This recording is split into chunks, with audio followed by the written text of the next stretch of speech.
work for your engagement in days further. And today's moderator, I would like to extend the floor to Ranjita. And we will have the speakers. We have Felipe Pauler, Assistant Secretary General for the Youth Affairs, and also Juliet Nicole Braslow from the UN SCAP, and also Yugratna Sri Fastafa from MGCY. I would like to request all of the panelists and the moderators to take the stage, please. Okay, thank you. All right, I think I need to hand over the mic to... Okay. So Ranjita, I will give the floor to you to start the session. Thank you so much, Fitriya. Hello, everyone, after the break, and welcome to the session that's crucial for understanding the upcoming Summit of the Future. The session itself is titled 101 Summit of the Future, so you can guess what we are going to discuss here.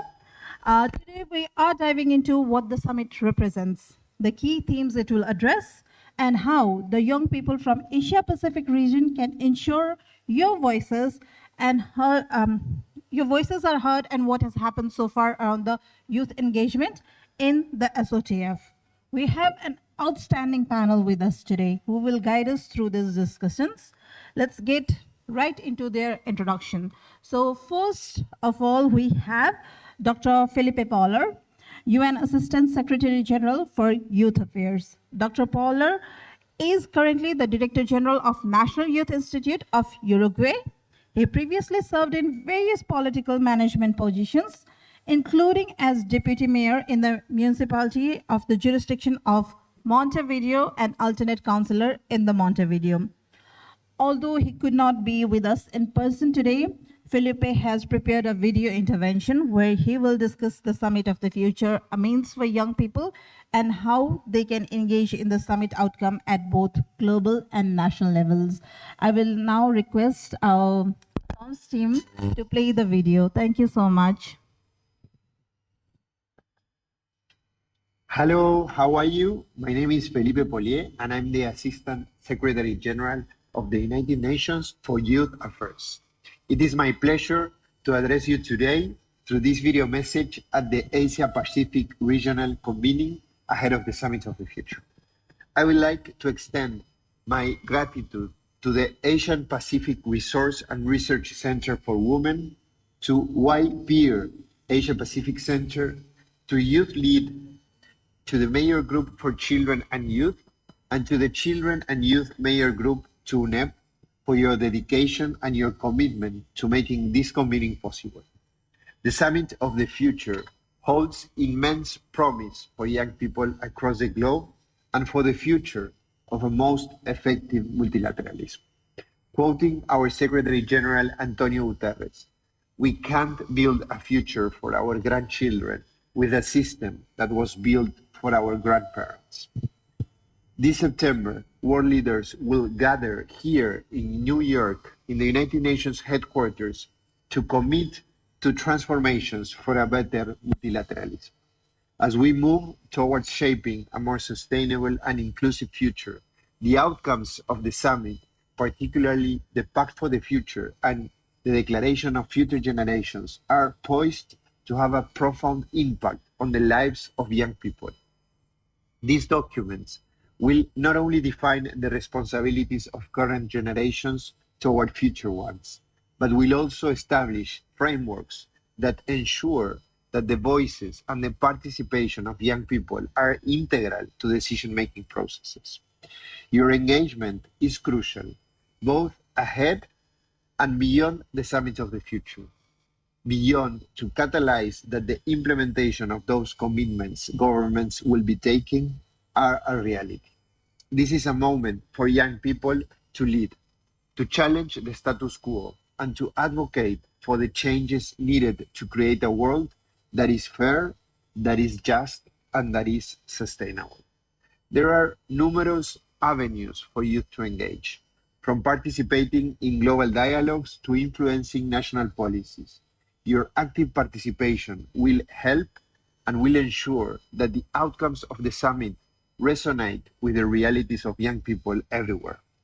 Looking ahead, the United Nations Youth Office is committed to strengthening our partnership with young people from this region and from every region. We encourage you to stay engaged with us, not only through global initiatives, but also by being active at the national level with the partnership of the United Nations, at the level where your impact can be most directly felt. We are here to support your efforts, to amplify your voices, and to work together towards the common goal of securing a better future for all. Thank you for your dedication and for your leadership. Together, we can ensure that young people remain at the forefront of the global agenda, now and in the future. Thank you very much.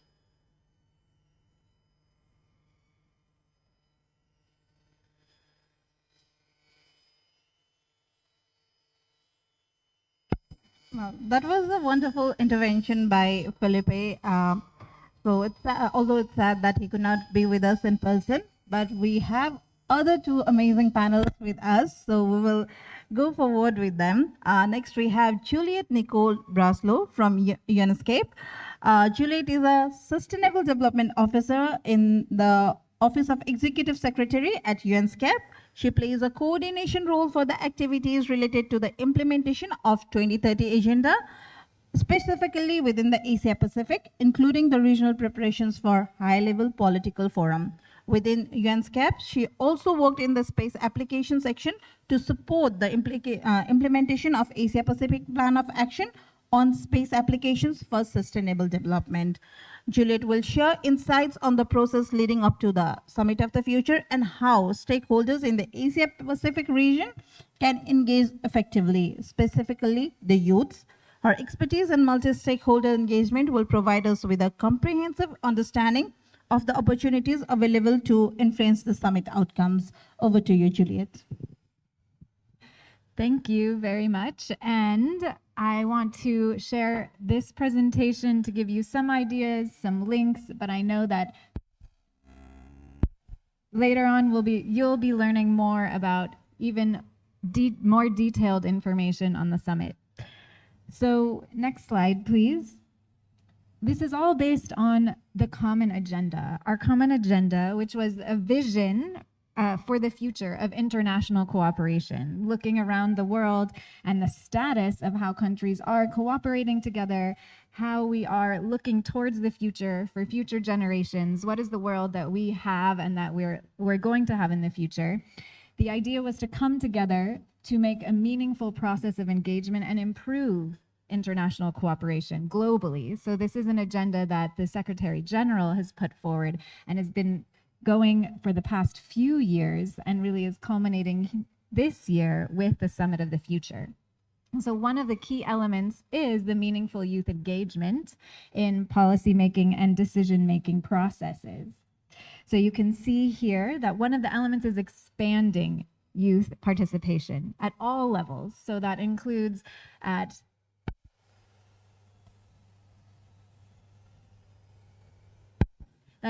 from the local level to the national level, the regional level where we are here today, and at the global level, for example, at the Summit of the Future. And then to make sure that we have greater diversity as well in the representativeness, also the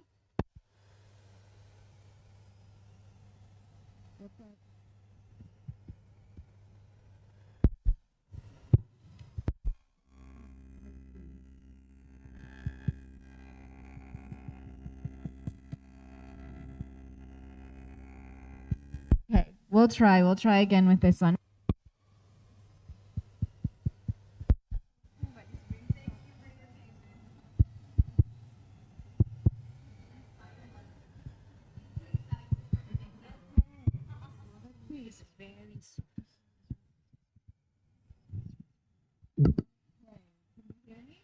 Let's try this.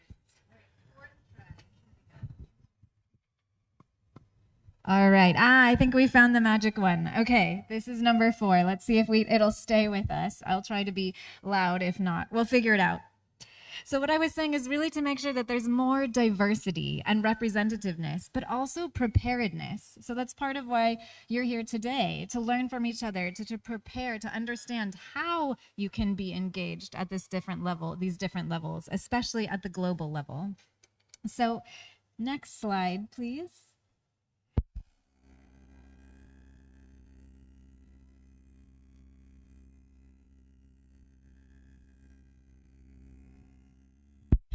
We know what and we know why we want change and sustainability and your engagement. We have a lot of different international agreements made with many of the countries in the world, but the tricky part that we continue to get stuck with is the how.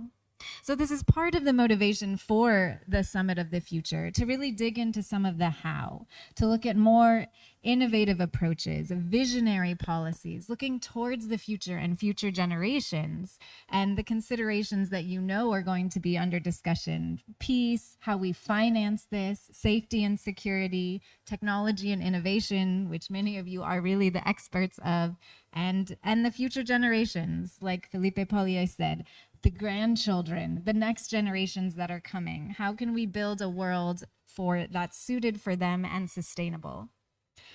And then we talk about these future generations, but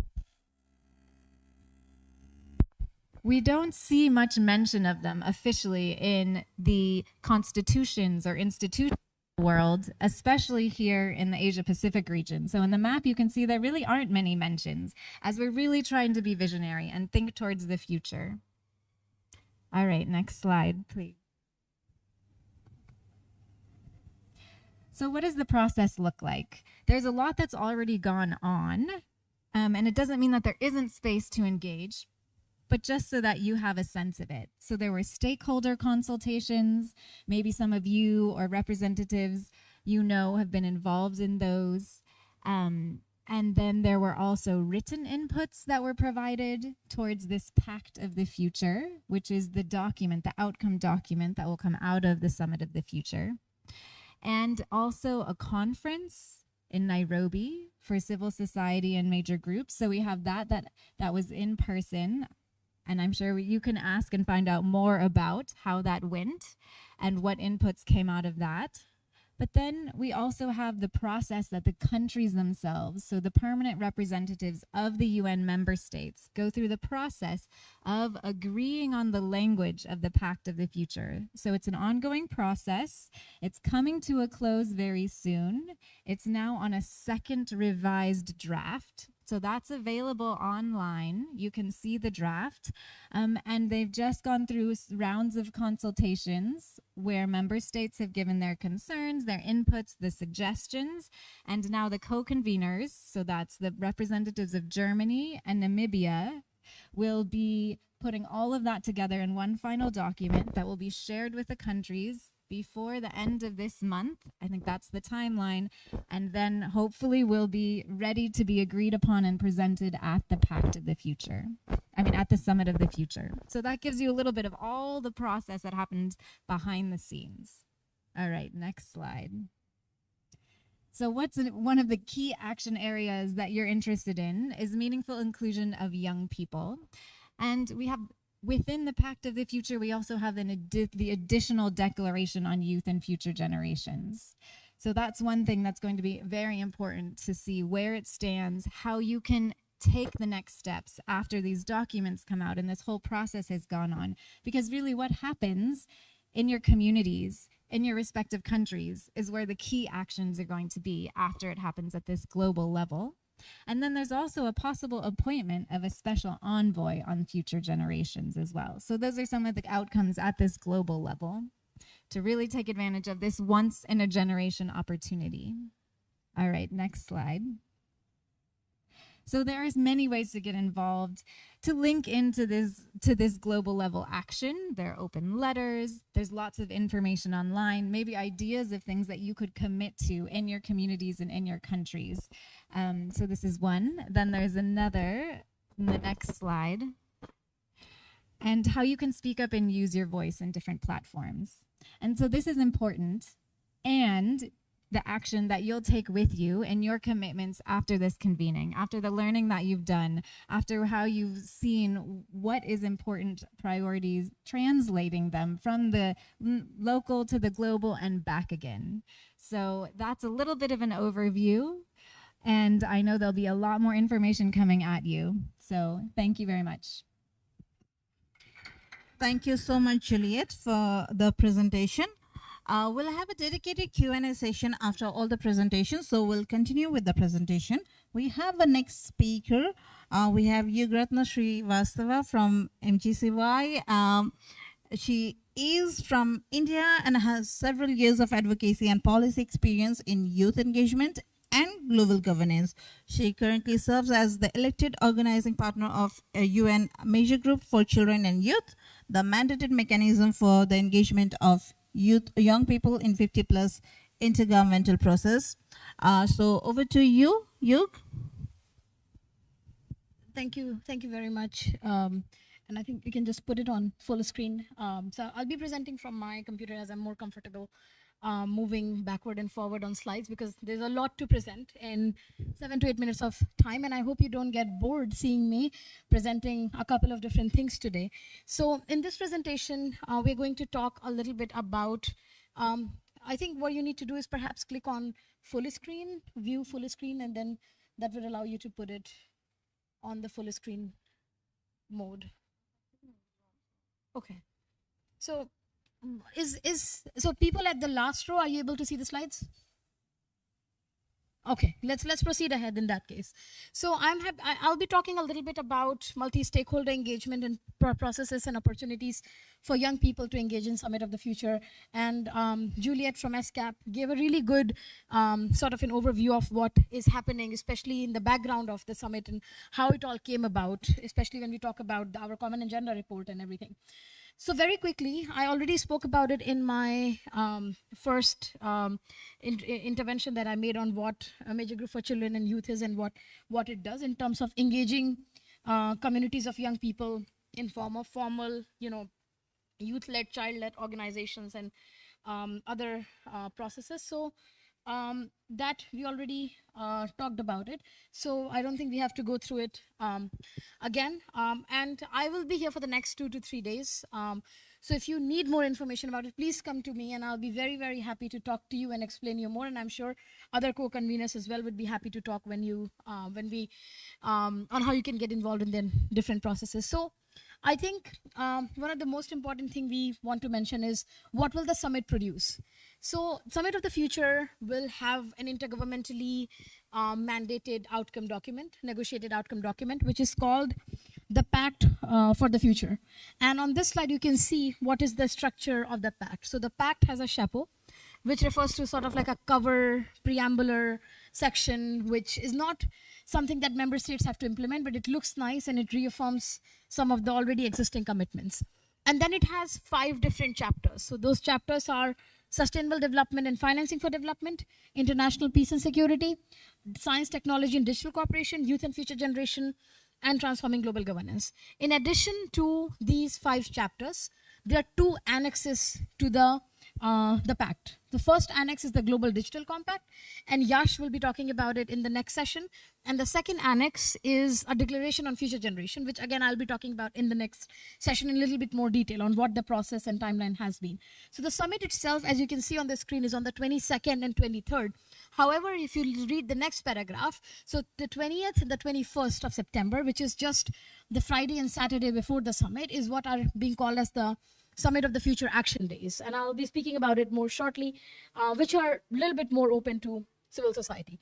So you may be wondering, okay, what is the Summit of the Future all about? So there are a number of sort of different topics and issues that are being looked at the summit. And these range from, anywhere between things like reform of the Security Council to things like strengthening the Peace Building Commission, deepening cooperation between the UN and regional organizations, reforming the international financial architecture, So for example, how countries borrow money, how countries lend money, things like how we can go beyond GDP. So these are some of the issues that are being discussed, but then also issues like sustainable use of outer space and outer space affairs. So just to point out that a number of significant issues were tabled for discussion at the summit. Now, what actually comes out in the pact would be worth noticing. The second revision came out end of July. And it had quite some progressive language on some of the issues, some backsliding on some other topics. But we are waiting for what was sort of the third version of the pact to come out actually anytime this week, from what they have been saying. And just very quickly, so when we look at the civil society engagement in the UN, a very easy way to understand is through the major groups and stakeholders model, or MGOS system, which comprises of the 9 major groups that you can see, and then also other stakeholders that got added when the SDG process was adopted. So for instance, the 9 major groups were actually recognized in 1992. Can somebody tell me what happened in 1992?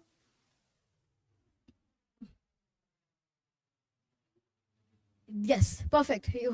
Great answer. So the Rio Earth Summit and the Rio Declaration came out, as part of which the 9 major groups were mandated. And then this expanded to more stakeholder groups like persons with disability, volunteers, aging, LGBTQI stakeholder groups, around another 8 or 9 more stakeholder groups that currently exist in what is called as the collective MGOS system.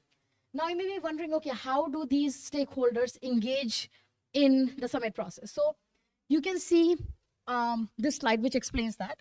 So the mandate for engaging major groups and stakeholders comes from the UN document, which is called a resolution that created the Summit of the Future. So back in 2022, 2023, there is a document called Modalities Resolution that indicated how different civil society actors would be engaged. So it talked about inviting major groups and stakeholders to engage in the preparatory process. It talked about stakeholders being invited in the actual summit itself to speak in the interactive dialogues, and then youth organizations, there was a specific language on young people to be part of it. And in addition to that, so in addition to the mandated sort of the UNGA process, there were additional opportunities created throughout the last year for engagement of multi-stakeholder engagement. So one of them, which Juliet touched upon, was the UN Civil Society Conference that took place in Nairobi in May 2024.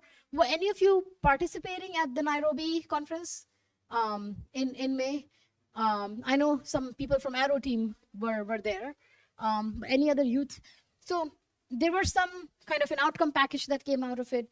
And then Action Days for Summit of the Future, which are happening in September, just before the summit.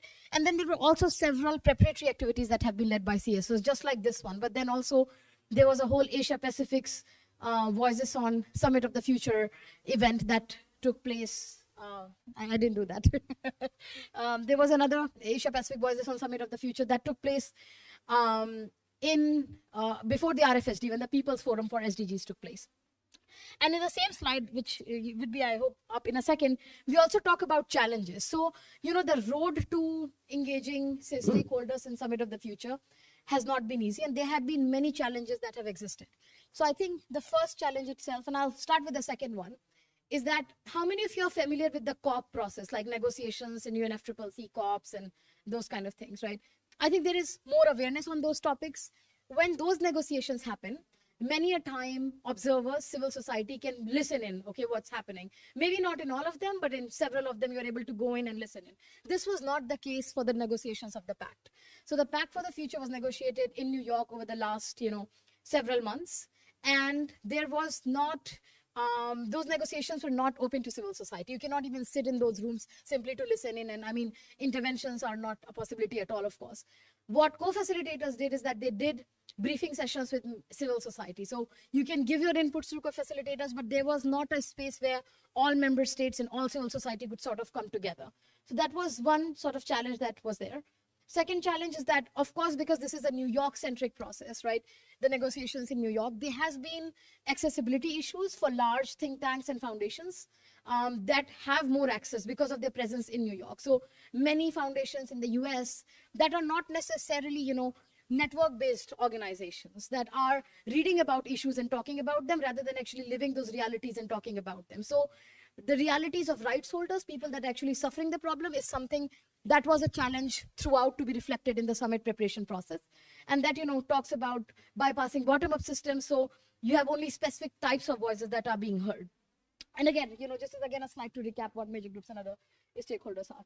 This is sort of a summary slide that talks about what are the different things that were done.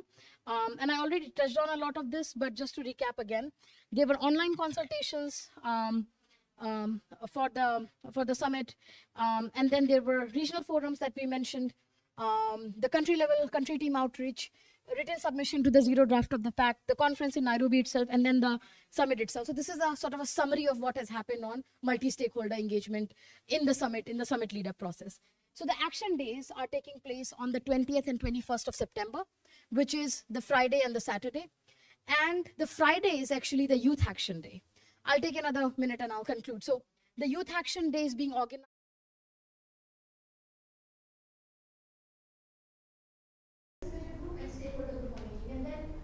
Youth organizations and UN agencies, around 30 of them are involved in specific sessions. And it will start with a dialogue with SG, followed by 6 different sessions. And then you have the second day of the action days, which is on 3 different topics: peaceful society, financing, and sustainable future for all. I think it's also important to highlight that young people have been engaged in summit process since the inception. So since our common agenda report came out, but more particularly since October 2022, where youth organizations have led consultations on ground and in person in different parts of the world. And we have compiled these. I'm not going to go through one by one for each of them, but there's a whole list of what those consultations have been, and been there right from October 2022 to all the way to November. And then there's another slide with consultations that took place in September in 2024, including the ECOSOC Youth Forum. And these are some snapshots of the process that has taken place. And just like in the context of the Agenda 2030, when SDGs were being negotiated, young people were behind pushing a lot of targets. Young people have been behind pushing a lot of concrete demands, like the fact that the language on IFA has not been watered down in Rev 2 has been, I would say, a result of a strong push from the youth movement, that this is something we are not going to compromise in terms of changing how countries borrow and lend and those kind of things. So now you must be wondering, and this is the last slide, how do I get involved as a young person? So as you know, the Summit of the Future is next month. So of course, we don't have like a year-long process. So, but these are some concrete ways on how you can get involved. Negotiations are over, but you can still follow the discussions. We often have youth working group meetings online in which we discuss a number of these things. You can also contribute to the outcome document of the Youth Action Day. So the Youth Action Day, which is happening on Friday that we just talked about, will have like a letter from the youth and future generation. It's a fancy name, but it will be a substantive document, and we'll share more information about it online and how you can do that. There are also some virtual consultations happening in the next month. So there's one on digital divide in youth. I think Yash will talk about it. And then there's a series of sort of events that are going to start actually later this month on the future of multilateralism from a sustainability lens. So that's something different youth constituencies are putting together to, and this is a series that we started when OCA came out on future of multilateralism. And when I say we, I mean different youth organization. Participation in the summit itself. So the accreditation for the action days is still open. There's a very simple process. If you search Summit of the Future Action Days, you can see if you come from a legally registered organization, you can apply. Major Group for Children and Youth is providing around 500 umbrella accreditation to children and youth that do not have like a legal NGO in their country or that do not belong to one. So we are very happy to facilitate that too as well. Few funded spots are still available, although most of them are gone. A lot of this information is on the Youth Info Hub, so linktree.com/youth_for_SOTF. If you go to MGCY Instagram page, we have this up as well. So I'll pause here, and this was a quick, in nutshell about what has been happening on Summit of the Future from multi-stakeholder engagement and youth lens. Thank you. Thank you so much, Yug, for that presentation. So we will open the floor for the Q&A. So if you have any questions, I request you to raise your hands, and moderators and demoderators will facilitate with the mic. So if you have any question, but until then, I have few questions for you, Juliet, and for you, Yug, as well. The first question is, because we have been hearing the terms, different terms like Agenda 2030, SDG, Pact of the Future, Summit of the Future. So how are these connected, and how does Summit of the Future complement Agenda 2030? Juliet, this is for you. That's a great question, and they may seem like two separate things, and they're different processes, as I hope we've tried to clarify a little bit, but they're complementary. So the idea is that the Summit of the Future is exactly what it sounds like, really looking towards the future. And as you heard about the Declaration on Future Generations, really thinking beyond where the SDGs go, which is 2030, but beyond into the future, looking at using foresight and trend analysis and really looking at what's happening, what do we anticipate to be happening, what is the world we want to see for future generations, not just for those who are here today or those who are going to be here in 2030.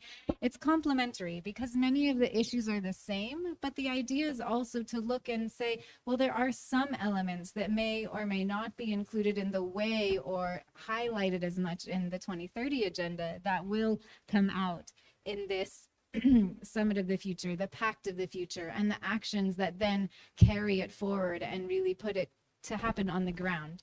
So it's not one or the other. It's not one then taking over the 2030 agenda, but it's how they work complementarily and how we can look even beyond and further into the future. Thank you, Juliet. For you, Yug, I have one question. As you presented in the challenges, the negotiations for the pact were not open to the CSOs, and we are already facing the challenge to put the voices of the young people at the forefront. And in the scenario where even the seasoned CSOs are not given the opportunity to be a part of the negotiation for the pact, how can we secure the voice for the young people in such document? Thank you very much. And I'll be brief on this. So the fact that those negotiations were not open is actually a departure from the 2015 process when Agenda 2030 was negotiated, when the SDGs were negotiated. At that time, a lot of those negotiations actually were open to civil society, and you were even allowed to make intervention. So when Summit of the Future was implemented in this way, it was quite surprising to a lot of us, saying that why are you departing from the modalities?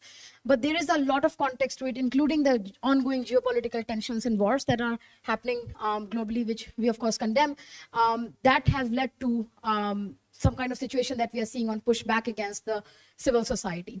Now, how do we make sure that youth have been included?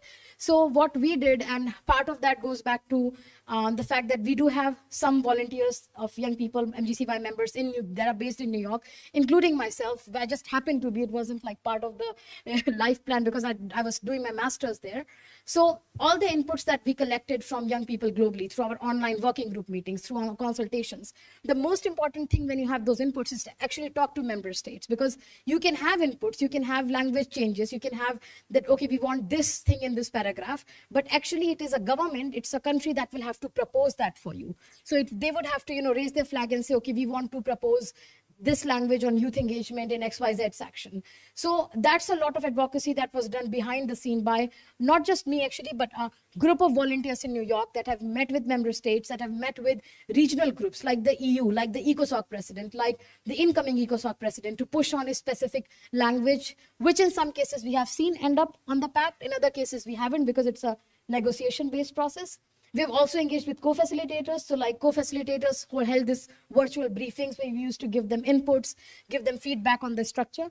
One thing that we found very helpful was that instead of saying that, we are suggesting you new language, we often tell them that we are suggesting you editorial edits. So like, oh, you're not actually changing the substance, but you actually are changing the substance. But so there have been like different diversity of like innovative ideas that people came up with on how to advocate this. But I do want to say that I hope this does not become a precedent for future processes, because this is not open, this is not inclusive. You're literally talking about future, and you're talking about a chapter on youth and future generation, and young people are not sitting in the room. Imagine, if we were writing a treaty about the governments and they were not in the room, how would you feel, right? So I think it comes down to actually having people that are impacted by that issue in the room.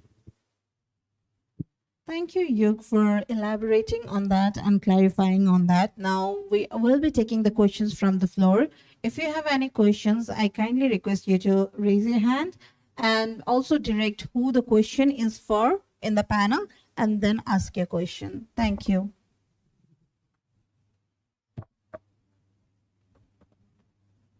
Hi. My question is slightly related to what you answered, but slightly in more perspective. So you focused on how the Summit of the Future is focusing and or maybe trying to focus on the youth perspective from the MGCY lens. My question is, as you also mentioned in your statement, that it is more focusing right now on the New York based thing. So my question is, how do we make it truly global? Because when we look at the SDGs as a whole thing, so as a person coming from India, I find lots of things are majorly from the global north perspective, and the global south perspective on lots of SDGs are still ignored.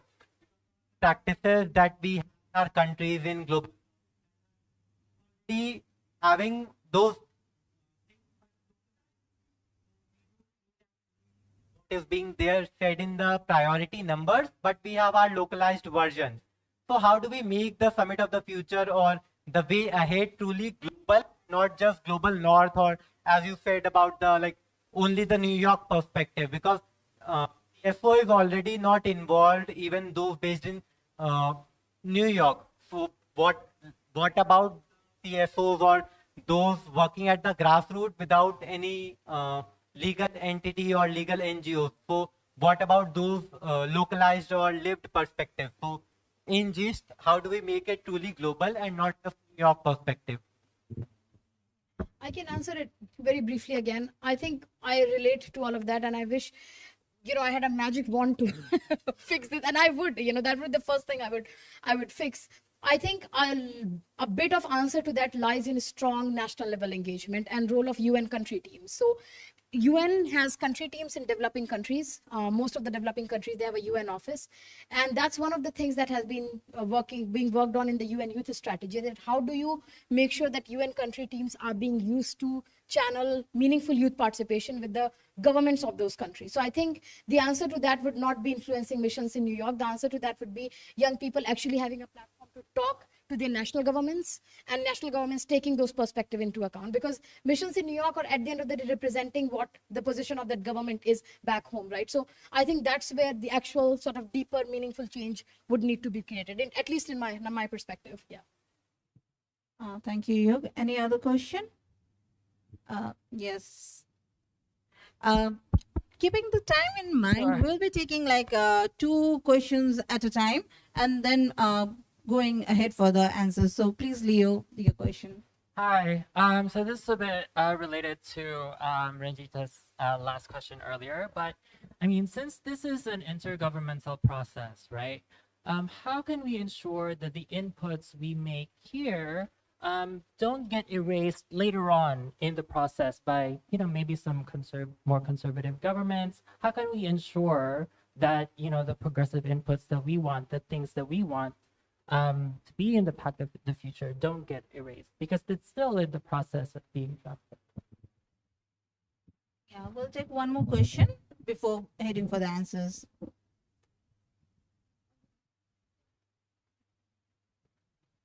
Hello everyone, greetings. I am Anjali from Nepal. So I have 2 questions actually, and any of the panelists could answer it. My first question would be like, what are the steps that can be taken to ensure that this agreement or the Pact of the Future is not just promises, but would lead to an action, because it's not legally binding, and the commitments that have been made so far, like Paris agreements, they're very lead, they're not just as progressive as we wanted. So how can we ensure that it is not just a promise? And the other would be like, while sharing the panel discussion as well, there was a question asked in this room if there were any representatives at the conference that took place in the Nairobi. So we just want to understand how young people's representations are actually in conferences or events as such, if it is just like tokenism representation, or how we can like mainstream the youth participation, and also in the Summit of Future, how we're ensuring that the voices of young people are equally represented in such important platforms. Thank you. Thank you so much. Juliet, first to you for the answers.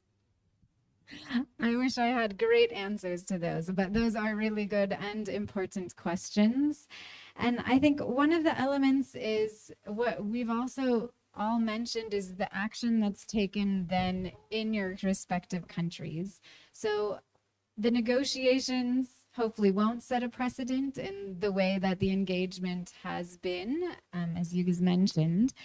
And we also have to remember that it is a negotiated document. So that is the reality that we have of all of the member states, all of the countries who are making those negotiations.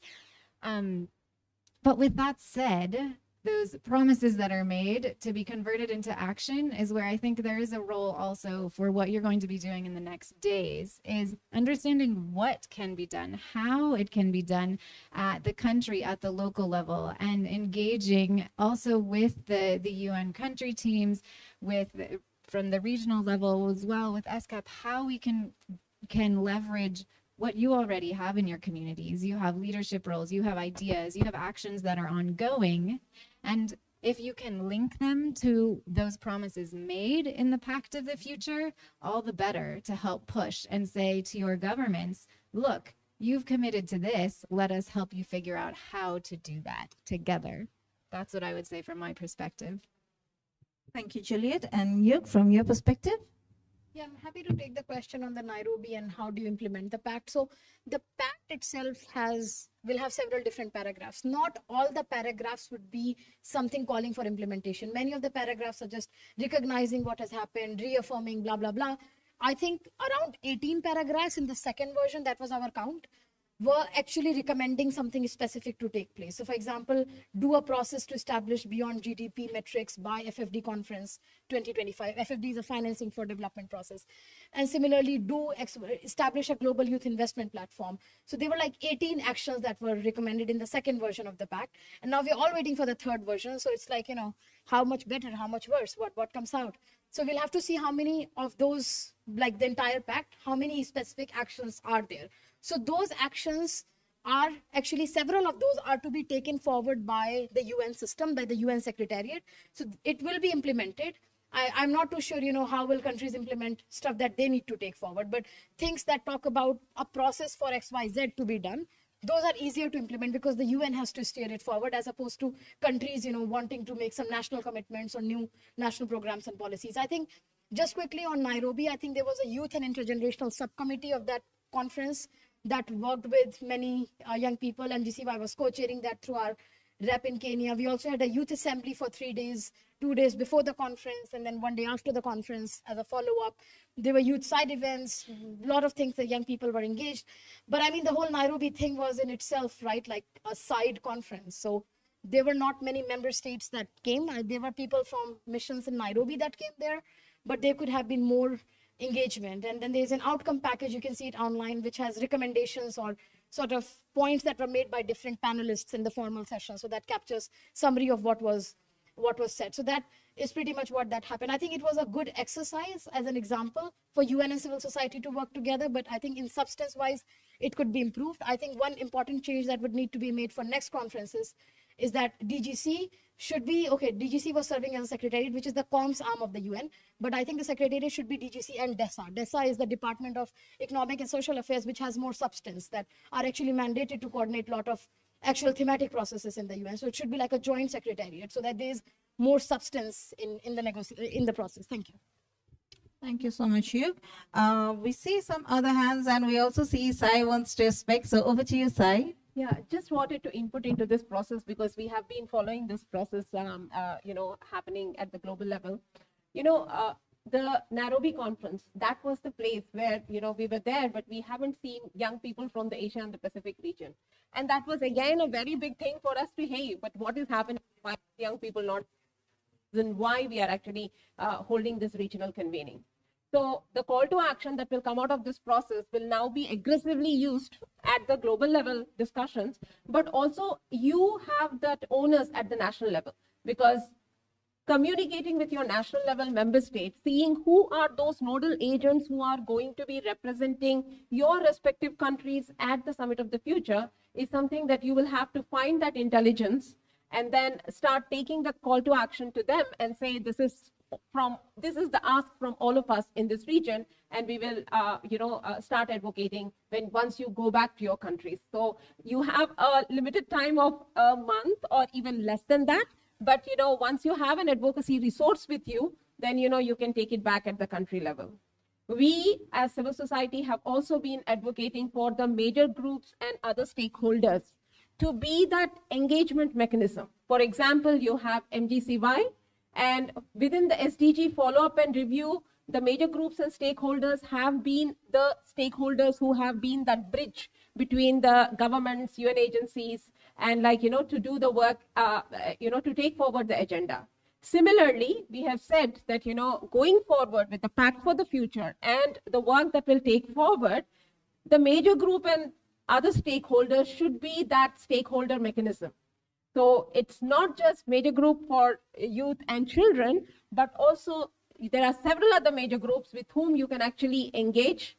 But at the regional level, there was also a question on what are those mechanisms at the regional level. APRSEM is also a stakeholder mechanism through which we can engage, and the women's major group at the global level. So these are some of those major groups who will be into action leading up to the Summit of the Future. And you can all we can see how we will strategize.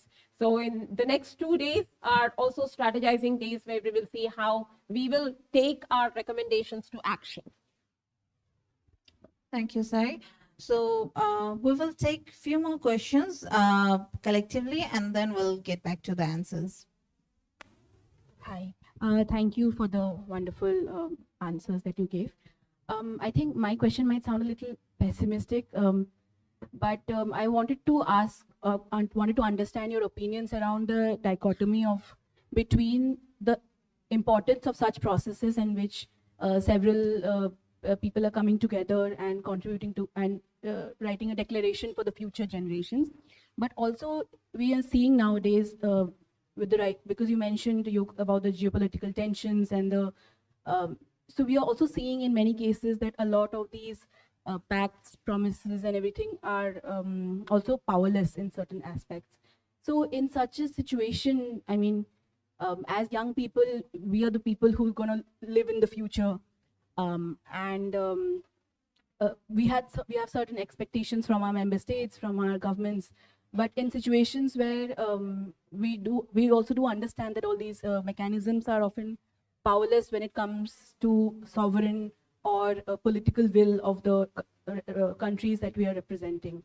So just wanted to understand your opinions around that, because I do feel that there's a dichotomy. So just wanted to know. Thank you so much. We will take another question as well. Hi, I'm Dhruv, 19 from India.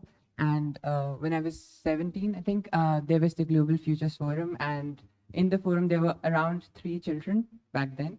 And just 1 child led research within the forum. And children are just very underrepresented in many of these pacts, many of the processes behind them, in negotiations, almost zero sometimes. So I wanted to know if there are any, right now, if there are any initiatives to lead a child-friendly version of all the outcome documents, if there are processes to ensure that children are represented even after the conference, after the pact is presented, and just how children, like in future processes, how can children be involved from the first day? That's my question. Thank you. We'll be taking a few more questions before we head for the answers. So, yes, please. Thank you so much. So my name is Samnang from Cambodia. Actually, tomorrow Cambodia will have the National Youth Summit, which is we will allow around 250 youth to give the recommendation to the Declaration of Future Generation and also Pact for the Future. But the thing is that I would like to follow up the question to the UNSCAP, because while you talking that we should keep tracking and also follow up for the call to action to the UN country team and also UN resident coordinator. But the thing is that the UN resident coordinator or the UN country team is not stay for a long time. For example, they stay only for 4 years or 5 years, and then they might have another person come along, and then they will invite us again as a youth, and then go and then talk your issue, and then we talk, we share, and then they did nothing, or they did a little bit, and then they might have another new person coming in, that the cycle is again and again and again. It's not really productive. It's not really effective. So my question is, what could we do for this kind of thing, that we give the recommendation to these people, but these people will not stay for long, and then another new people will be coming in. So what can we do? Thank you. Thank you so much. We'll take one more question and then we'll head for the answers. Hello, good morning, everybody. My name is Dina. I am from Indonesia. So at the moment, I am 28 years old. So it means like by Summit of the Future 2030, it means I'm going to be aging out. And then like a lot of people already like involving since MDGs, it's out. SDGs out. And then now we're going to move to the Pact for the Future. So I just want to know, since like there are many people, I don't know, is it only me or some other people also going to be aging out?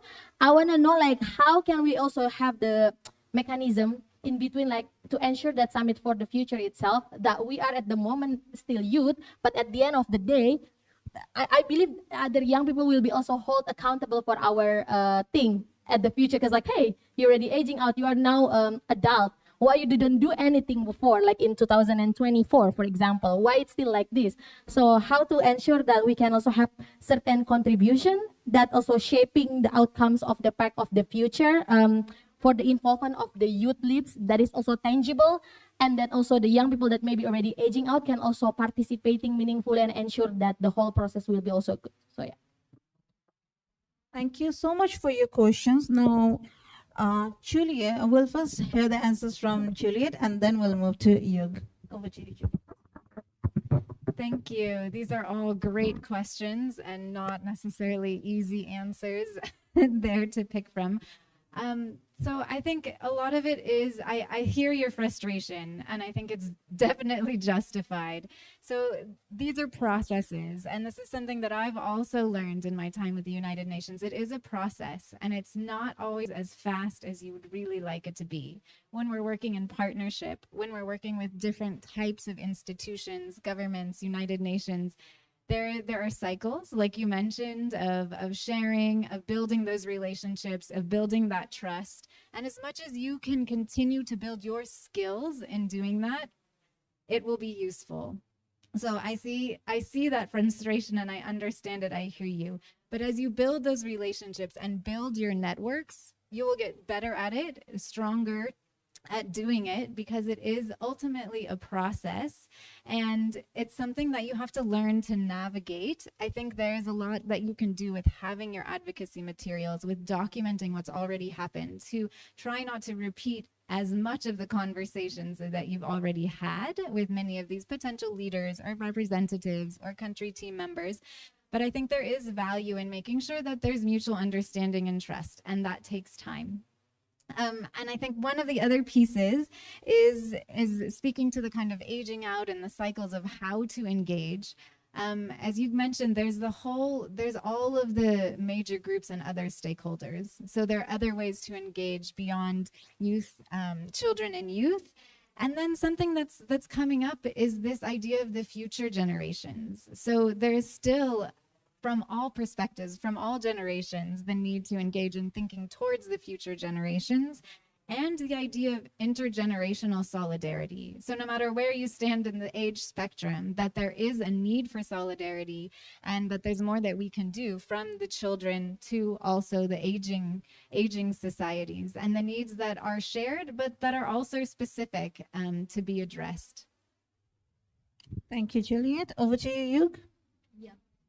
And I was just checking something that maybe we can talk about the definition of future generations in the next presentation. So I took some notes of the questions that were asked. So I think just quickly answering the question about if UN country team heads of those change and the youth change, my opinion on that is I think it should not matter. Like whenever you enter into a partnership with a UN agency or any stakeholder group, always have like some kind of terms of agreements, always have some kind of best practices compiled. So you make that irrelevant who the focal point is, right? I mean, yes, it would be relevant in some ways, but there should be rules common rules of engagement, regardless of who that sort of who the parties are, who the representatives of parties are, right? Like for instance, there is a UN Charter. No matter who is the Secretary General, the UN Charter stays the UN Charter, right? So we just have to ensure that we formalize those relationships, and it can be difficult for young people to do so. So I think that's the response to that about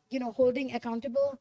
I think that's a valid question. If we can all reflect on that 10 years down the line, people will come and ask, what did you do? And I hope we can all go back with our own conscience, that we can say that at least we did our best to, at that time, to advocate as much as we could. Young people's job, as I mentioned earlier, is not to implement policies and not to take the responsibility of implementing things. That is the responsibility of duty bearers of the countries. And yes, young people should be part of the government and all of that, but youth civil society should not be given the burden that you have to go and implement the pact. I think that needs to be still clear, that they are like the governments and the duty bearers are the ones that are implementing it, and youth are not going to carry it, that will implement it. So thank you. Thank you so much, Yug. That was a very insightful session, and thank you to both the panelists, and thank you to Dr. Felipe as well. And now we are at the end of the session. However, we'll have Yug with us for next 3 days, and Juliet will be with us until after the lunch for another session as well. So if there is anything, we can catch them up during the lunch, and Yug for other days as well. Thank you so much.